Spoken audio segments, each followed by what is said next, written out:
This week on Driftless Drinks, John and I sample a West Coast IPA with a twist of grain. A twist of grain drives my brain. A twist of grain make me come alive. 'Cause it's Yeah! Let's get after it.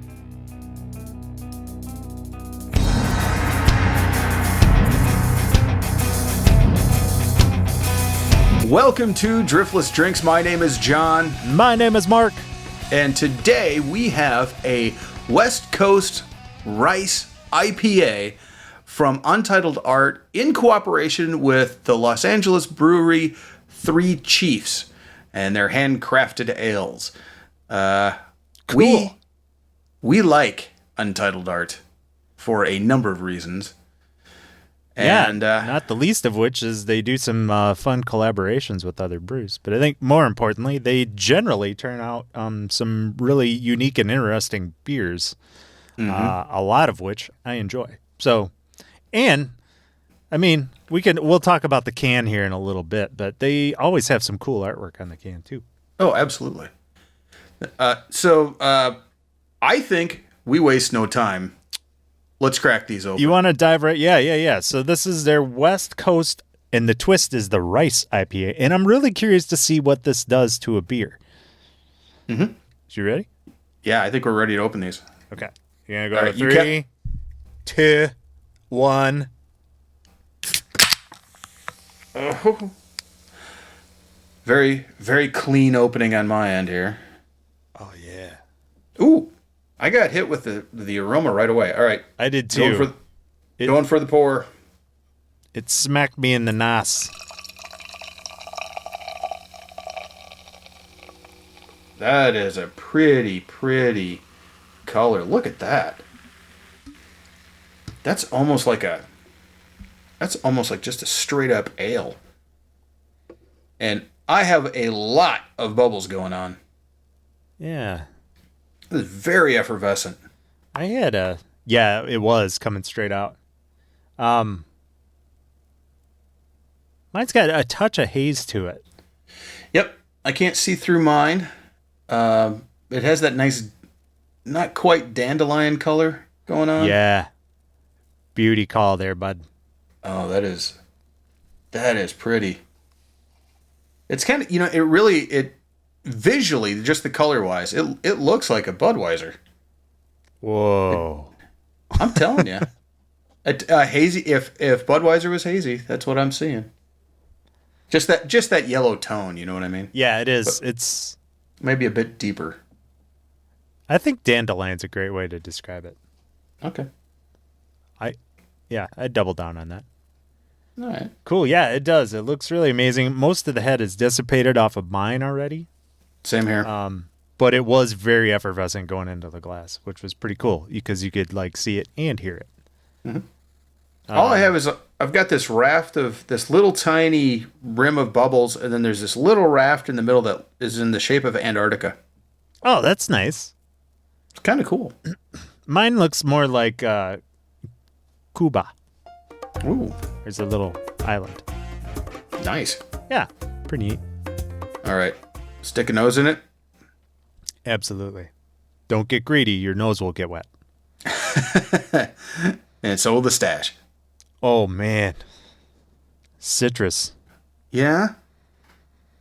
Little pine. There's a... You know what I'm getting? Because you're absolutely right with the citrus. The grapefruit was the first thing, but not as pungent. That was the first thing that came to mind. Right? I'm getting this little bit of butterscotch in there. Uh-oh. Hopefully that doesn't lead to an off taste. Yeah, I mean, was it didactyl? Is that what it is that can give it that? But it's really minor. There is a smoothness and a little bit of a sweetness on the nose if you can smell sweet. You can smell sweet. Smelling smooth is a trick, but I think you're right. That's no, but I mean it's weird because that's exactly right. How can something have a smooth smell, but this does? It really does. That is fun. It's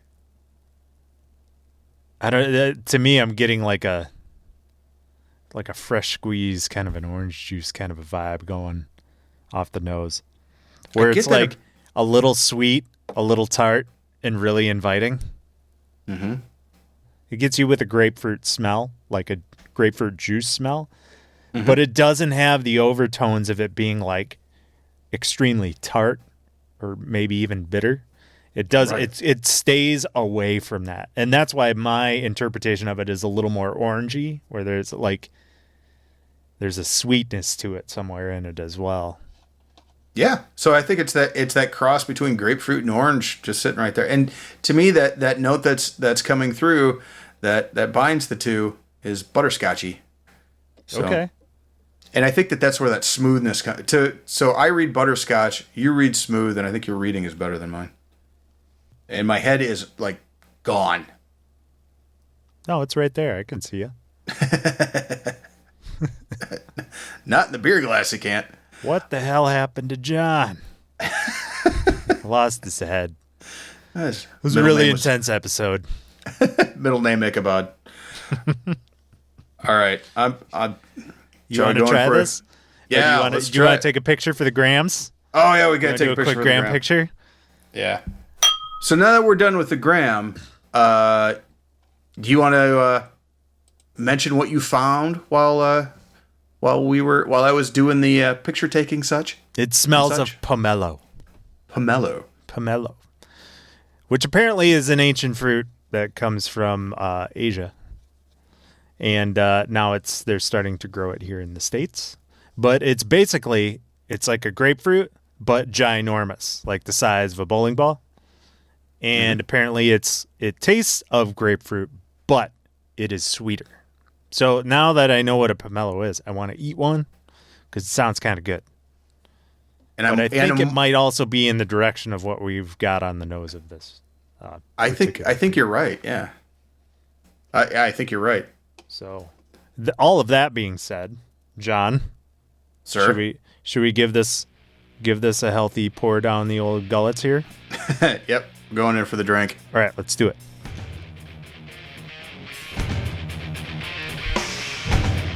Oh, yay! Ew. This makes me happy. Ooh, it is super fruity. Yeah, it is. It's coming from a lot of different directions there. Holy cow. I got to go back in. It's weird because usually with the West Coast, you're getting...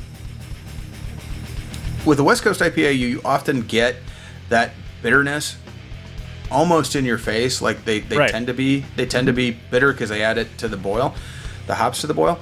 But that isn't there. That astringency's in there, but boy, it's all about fruit. Yeah. This is like, I'm surprised they don't market this as a hazy. I'll be perfectly honest. After the first pull. So yeah, so the West Coast, there's a West Coast IPA, there's an East Coast IPA, and then there is the hazy. And the East and West Coast has a lot to do with where they add the hops, and usually the West Coast are. And I know you know all this. I'm stating for others, but with West Coast IPAs, they tend to be really they tend to have a bitter forward taste because that's kind of what they're going for. They're bringing that to the fore. East Coast tends to be more like the traditional English style IPAs, where it doesn't matter where you add it, but the flavor usually isn't as in your face. The hops usually aren't as much in your face. And then you get the hazy where they just load up a ton of it at the end, and all you get is aroma and that haziness, and so you get like these three different kinds of experiences. You're right, this doesn't taste like a West Coast. It tastes like a hazy. I mean, it's very fruit forward, right? And what we were just discussing with the pomelo, grapefruit, orange, it is very much in that vein of citrus. So the beer itself has it's really smooth. I think it's fairly highly carbonated, which doesn't detract from this at all. God, the nose, the mouth, it all smacks of everything we just talked about with the heavy citrus. Yeah, that mouthfeel is almost like a so recently I had orange juice that had mango juice that was added to it. I don't know, Okay. Minute Maid makes it or something like that. It had that kind of smooth mouthfeel. Now in that case it was in spades. It was really thick. This isn't thick, but this has that kind of slick mouthfeel to it without being overly, I don't know. It doesn't taste oily. Right. At all. So I think that's really interesting. And what's neat is that that's actually something that rice can bring to the table is that kind of brightness and that kind of smoothness without really adding any kind of oil. Because that's one of the reasons that they use rice as an adjunct instead of corn is that corn has a high oil content, and so it doesn't work as well. Whereas rice has real low oil content, so they can brew that in. You want to read the can? I do. So this is Untitled Art's West Coast Rice IPA in conjunction with Three Chiefs Handcrafted Ales out of California, as John had mentioned earlier in the episode. And at the bottom of the can, it says, India Pale Ale with Rice, brewed and canned by Untitled Art and Three Chiefs Brewing, Waunakee, Wisconsin. So as we turn this thing around, I'm trying to make out what the artwork is on this. Like, I'm going to be honest, I don't understand it. It looks like some water and some dots, and then what looks to be like grass and coconuts, and then some other stuff. I don't. It's a beautiful abstract. It really is. I mean, yeah, it's kind of beachy looking, but it says the artist is Stephanie. Is it Hamen? Hamen? Hamen. This is a 16 fluid ounce can, which is 1 pint here in the States. 6.5% alcohol by volume. And that's really the only thing on the can other than the UPC and the standard government warning.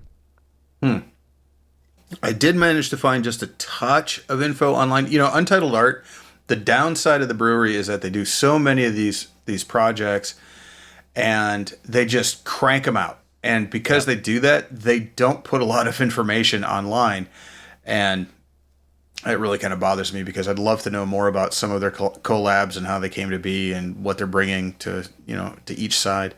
But I did find some information here that it was brewed using brown, flaked, and toasted rice with Citra, Nelson, and Mosaic hops. So there isn't even like a weird hop to this. And I think that the Citra is way prominent in this. Yeah. You know, not just because of the citrus flavor, but because, they've added enough of it to bring that flavor forward without making it bitter.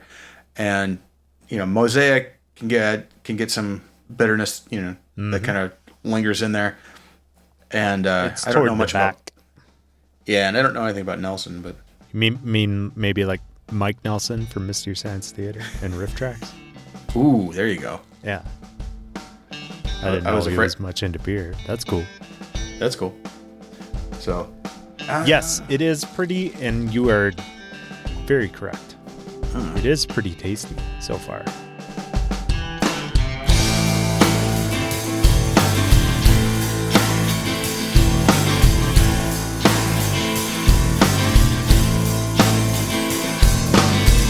I'm really curious to see it. So now, John, we had glossed over the rice piece of this. Okay. I don't have experience with a ton of beers brewed with rice, but the ones that I have had all have a little bit more of that kind of viscous, soft palate slipperiness on the tongue. So I don't know, like, if that's a trait in all rice beers or all beers that have been brewed with some rice content. But that's generally been my experience, is that there is a perceived smoothness that goes along with that. Yep. One of the biggest brewers that uses rice is Budweiser. Yeah. And they're famous for having added rice to it. The reason that they did that was and specifically, wood chips, but we'll stay away from that for now. Yeah, they do the wood chip thing too. The reason that they did that is because 6-row grain, which was the grain that was found here in the U.S., had a very high protein content. And so it was really hard to get a light tasting beer. And they were trying to, Adolphus was trying to get a beer that was like the lagers that they would get in Germany. He's trying to get to that flavor profile. So because he couldn't get, 2-row, which now you can, he added rice to it, and that actually helped the process. So that's why Budweiser uses it, and they continue to use it because they don't want to change the flavor of their main product. And it's got a very neutral flavor and aroma. So when you add it, you end up getting something that's very clean tasting because it's replacing some of the malt that's in there. Technically, a lot of these people are using malted rice, and I think that's what they're hinting at when they're saying that this one's made with, a toasted rice. Is that I think what they did is malted it, toasted it, and then added it to it. So that's, so really it's that light flavor that they want without adding any kind of heaviness to it. So your perception is right on the money. I think that's exactly what they're going for when they're adding rice to a beer. I like this beer, John. I like this beer a lot. It's a tasty one. Yeah. There's nothing that I can say that more than what I've already said about this one, other than as I kind of go through this, all of those notes just keep applying with every taste. And I really enjoy this. So now, did you stick a thermometer in this one? I did. We started off at 53.5 degrees, and I can jam the old thermometer back in here now that we're probably about halfway through this one. I am, anyway. Mm-hmm. I hate it when I get stuff I really enjoy. It tends to go away very quickly. That vanishing X stinks. Yeah, I'm about 5.5 degrees warmer now. We're about 59. Mm-hmm. This is going to be one that I think as it gets a little warmer, once you get to like 65, it's going to kind of go away on you. I probably should have opened this a little colder. I grabbed it a little bit too early, probably. But that being said, I think the sweet spot to open this one is probably going to be about 48 degrees, somewhere in there. And then let it warm a little bit as it comes along. But whoa. I'm pretty impressed by this one. I can only assume that mine's has changed at the same temperature rate, and warmed up by about 5 degrees, but it's still holding true. I think what's going away as this warms in the glass is the brightness. Yep. But the smoothness is still there. That dandelion color is still knocking my socks off. You know what? And I think this is striking a nostalgic note for me, right? Mm-hmm. I remember when I was a kid, and it still happens now. Actually, my wife's sister makes these things. Mm-hmm. But as a kid, Mom and Dad would make brandy slush around the holidays. Oh, yeah. And you take like orange juice concentrate and like lemon concentrate and maybe like grapefruit or whatever you got. Mm-hmm. And you boil all this stuff up, or you heat it up, and you dump in like a bottle of whiskey or whatever. I don't even know what brandy slush. Yep. This makes sense, right? God, right. I'm an idiot. So you take all the frozen citrus stuff, and you dump it in a pan, and you melt it up, and then you throw a bottle of brandy in there, right? And then you refreeze it. Well, as much as it'll refreeze, now it's got booze in it. Right. And then you take an ice cream scooper and you scoop those into a glass. Like, I think most of the people in the Midwest here are going to understand exactly what I'm talking about.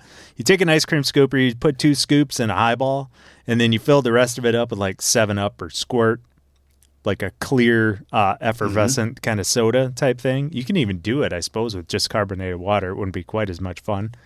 It's kind of more fun to add even more sugar to that whole mess. Mm-hmm. But when you do, there is a very pointed citrus end to that thing, right? Because the brandy and the citrus actually plays really well together, and then you add soda to it, and it's just like, it's just like booze on a stick, basically.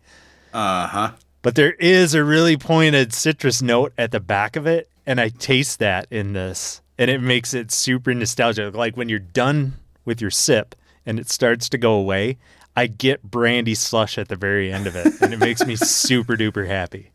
So what's interesting is that until I moved to the Driftless area, I hadn't heard of a brandy slush. So it wasn't until I got here, and very quickly I was introduced to the concept by friends, and they're like, "You got to try it." I have a bucket that's specifically designated for brandy slushes every year, and by bucket I mean like one of those little. It looks like an ice cream container, but with a lid, and you. Yeah. And the idea is that you put the thing together, and then you can set it outside when it's below freezing. Yep. And that's how you keep it going. So yeah, I know what you're saying. There is a candy quality to the back end of that. You know what I mean? That. It's.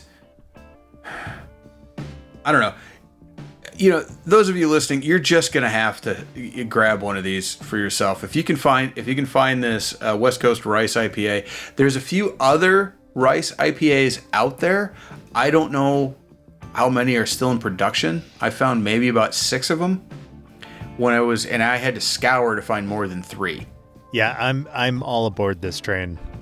Mm-hmm. Next Rice IPA I have to buy now just to see if this is a very unique and spectacular beer or if there's something going on here. You know what I mean? So, yeah, this warms my soul, man. Makes me happy.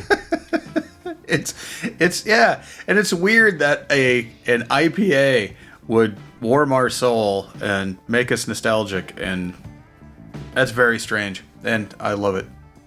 That's good. Yeah. You know what, John? You need to write a book called Becoming Wisconsin. How does it work when you're not from Wisconsin and then you live here and you learn about things like, I never heard of a brandy slush before. What's that? Well, you melt a bunch of frozen citrus concentrate down, and then you add a bunch of booze to it, and then you put it in an ice cream bucket, slam the lid on it, set it outside when it's below 0, and go get your ice cream scooper out when it's all froze. Throw it in a glass, dump 7-Up on it, and make a drink. That's what we do for fun in the winter. It's either that or tobogganing. Yeah, I have stories. The whole just talking about Rummagrut, that in itself would make a good story. By the way, you can get my book, Odd Evening at the House of Grease, on Amazon. Just go ahead and look up my name, John Monte. Yeah, there you go. Shameless plug. Shameless plug. Do it. Yeah, don't look it up.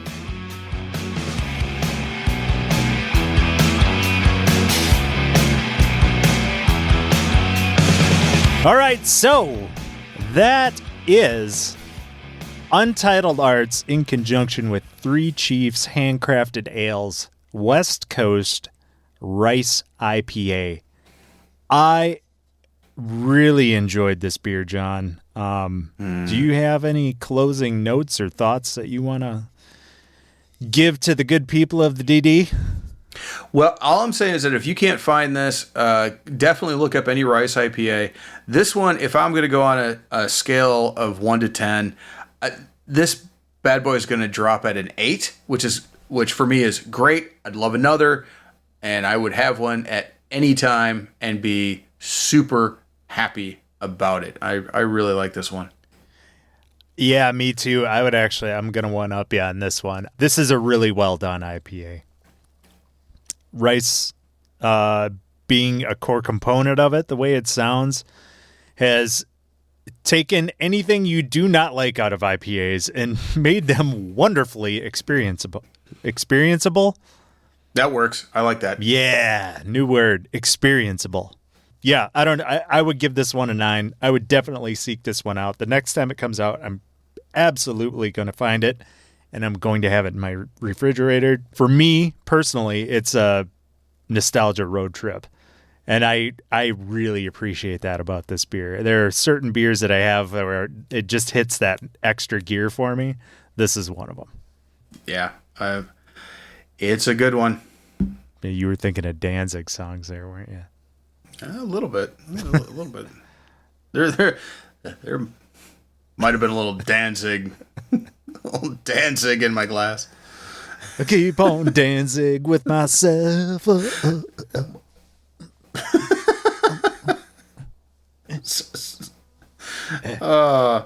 Black is my misfit shirt. There's only higher. Misfit shirt full of f***ing dirt. Says, darling, that I'm evil. Yeah! Oh, we could do this Danzig shit all night.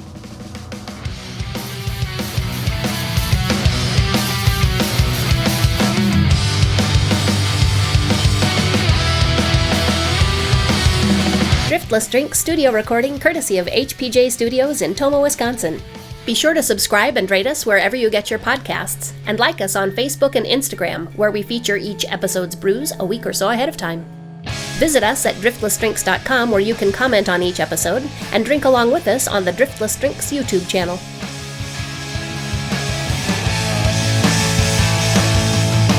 Well, that's it for this episode of Driftless Drinks. My name is John. My name is Mark. Keep a cold one handy for us. Yeah!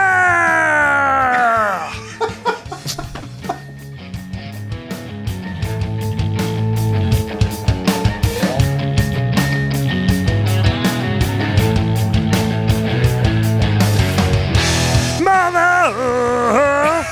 There you go.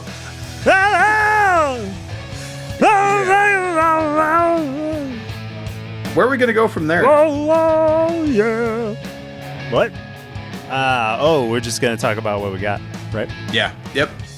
I'll stop Danziging now. It's really hard to turn off once you start doing it. Because it's kind of fun. It's a lot of fun. That's why he does it. I'm the most fun guy in the universe. Look how much fun we have. Satan! Talking about your mother. Alright, I'm done. Promise. Sure you are.